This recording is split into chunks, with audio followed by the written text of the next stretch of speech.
let's take a look at what's still growing in the garden here in September in Zone 6B.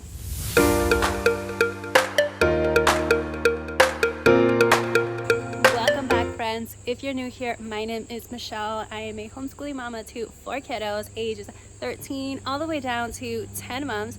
In today's video, I'm taking you guys outside to give you guys a quick little tour on what we still have growing in our garden here in September Zone 6B.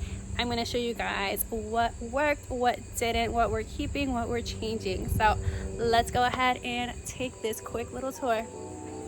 So last tour I gave you guys was a little over 2 months ago. So we did end up pulling some things and replanting some new things.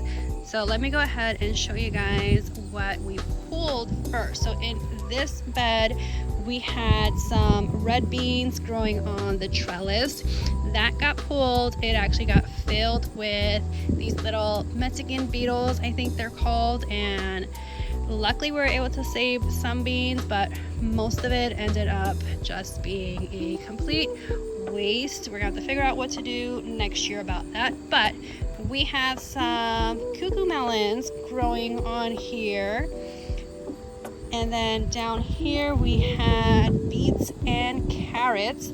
The beets are all gone. We still have a few carrots left down here that I need to pull soon.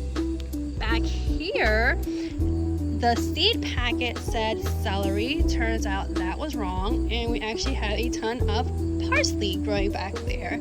So the good news with all that parsley is that it brought so many caterpillars, and our garden has been filled with monarch butterflies. The bad thing is that I don't really use parsley that much, so I have so much in here that I'm gonna have to figure out what to do with. If you have any good recipes with parsley, let me know.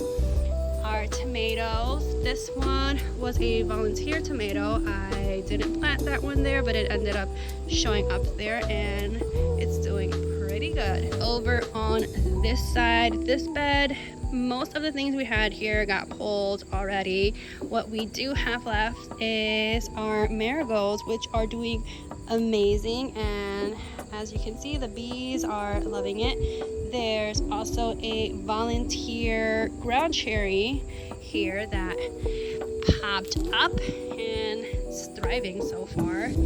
We have our okras, which I will not be planting next year. They grow like crazy. I can't keep up with them, and honestly, I don't even know what to do with the ones we got. I know that you can fry them, freeze them, but there's just so much. And also I ended up learning that I am allergic to this plant. Whenever I try to harvest them, I get the worst rash, so that's been fun.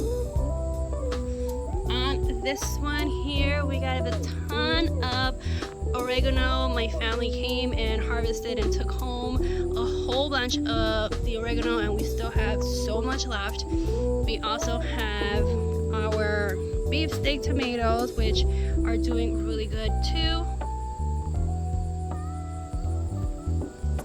In this bed we have some zinnias that are trying really hard to survive. I think it's almost time to start pulling them.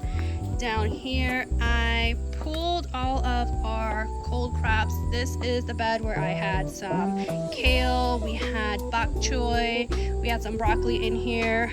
All of that got pulled. I left it alone for the summertime, and then I threw some squash, which we'll see how it goes. Our other squash got destroyed by squash beetles, so I'm crossing my fingers that we can get a squash from this one. There's 2 that are growing. Let's see how that goes. This bed, I threw some lettuce seeds in there, but nothing has grown so far.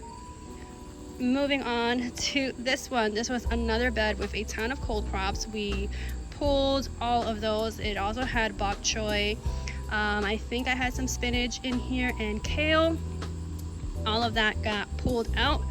Zinnia's still trying to make it.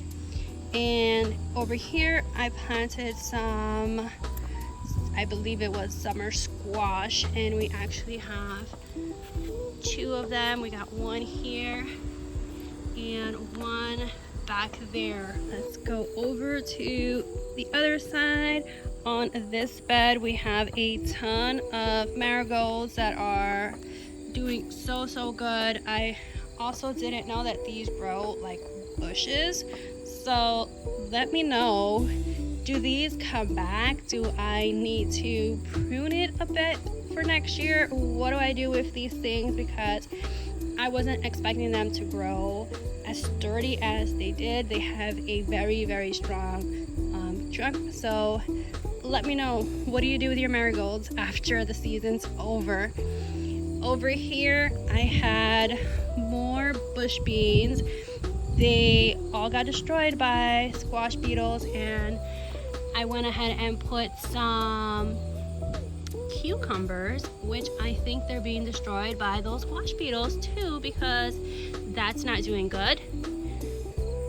Over here we have our calendulas that are still, I have some that are still blooming. I need to harvest them to make some oil from them. Back here we have some Japanese eggplant, and then these were the regular eggplants. I didn't get anything from this guy here. The Japanese one, however, did give us a ton of eggplants, and they are still going, so I'm not gonna pull those just yet. This little bed here is taking a little bit of a break. We had our watermelons here, as well as more bush beans. Like I said, the bush beans got destroyed by the Mexican beetles, and in turn that moved over to our watermelons and killed those too. So we had to pull everything from here, and I didn't plant anything else. I'm just gonna leave this one alone. Over here we got some more calendulas still going strong. This is where my squash used to be, and those got obliterated by squash beetles. So I need to figure out what to do, because from what I hear, that the dirt is now contaminated, and if I plant anything next year, the squash beetles will come back. Let me know if that's true or not, and what should I do with that dirt. Over here is our strawberry, and I got a few flowers here. This bed did so good. We got so many strawberries this year. Me and my husband pruned this back, and I think this is how we're gonna leave it for the rest of the year. I think it's pruned enough, but it did so good this year, and we got so many strawberries. Moving over to this monster.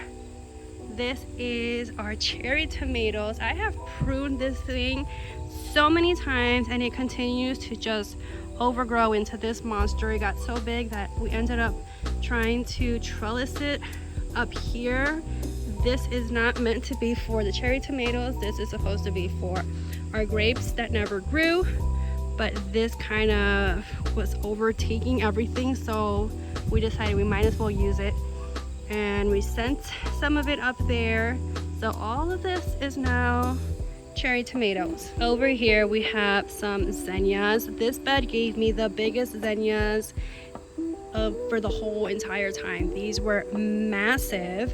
And note to self for next year, I am not going to plant zinnias in the front. They need to be in the back, because these got so big and they kind of shaded out everything else that I had back there.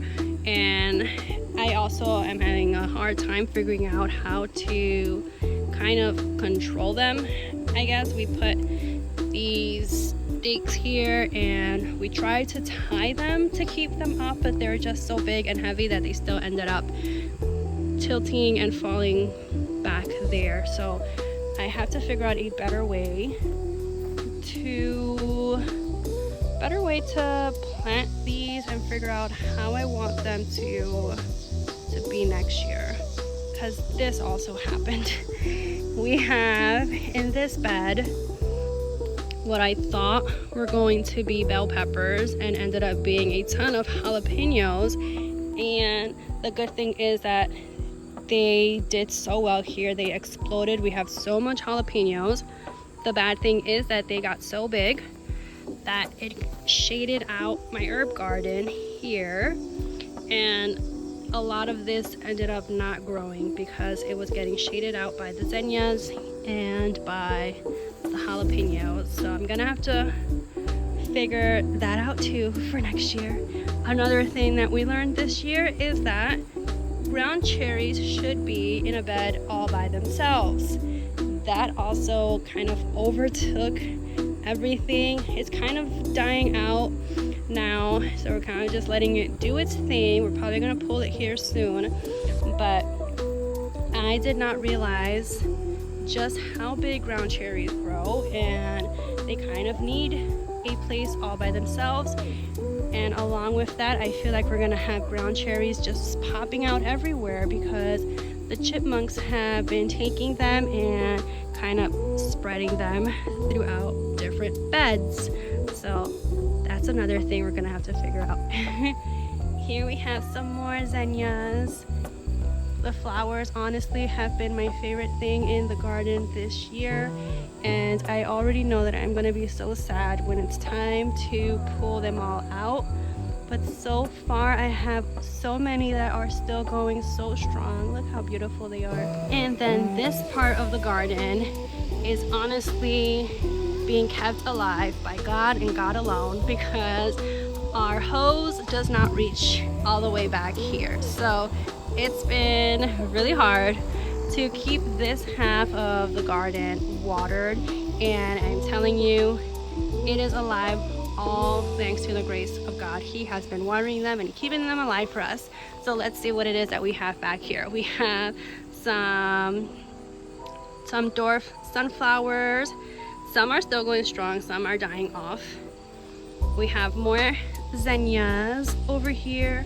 There is a volunteer jalapeno pepper right here, and it's not doing so good because, like I said, our hose doesn't reach back here, so we haven't had any rain in the last few days, so that's not doing great. But it still has a few good ones that I probably need to harvest here soon.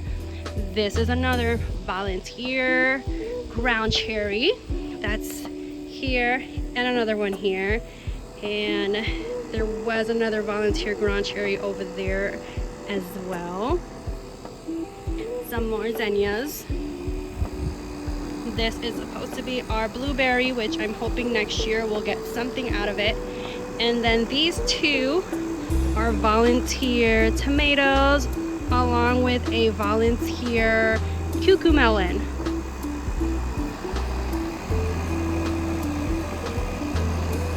So that is what we have growing in our little garden so far.